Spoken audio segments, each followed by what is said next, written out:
Seorang pria membuat gaduh masyarakat dan juga jagat maya. Foto-fotonya menggunakan seragam dinas TNI yang beredar di media sosial dipicu menjadi awal mula nasib tragisnya. Ia berlagak bak seorang tentara marinir, dengan memamerkan seragam dinas milik TNI beserta atributnya. TNI Al Gadungan bernama Diki Agung Priyana mengaku berpangkat Maijen atau Jenderal Bintang 2. Perlu diketahui, untuk pangkat Bintang 2 di TNI Al itu adalah Laksamana Muda, Laksma. Kronologi penangkapan juga dibeberkan. Denintel mendapat informasi bahwa di Res, Siloam Jalan Raya Gubeng Surabaya ada seseorang yang menggunakan seragam PDL Marinir berpangkat Maijen. Penangkapan berlangsung Sabtu, tanggal 20 November tahun 2021, pukul 14.45 waktu Indonesia Barat pukul 17 waktu Indonesia Barat.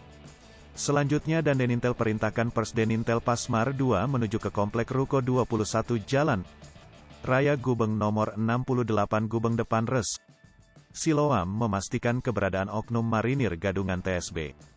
Lalu, anggota Denprov P2 menuju lokasi melaksanakan penangkapan pengamanan terhadap satu oknum marinir Gadungan UTK dimintai keterangan di kantor Denprov P2.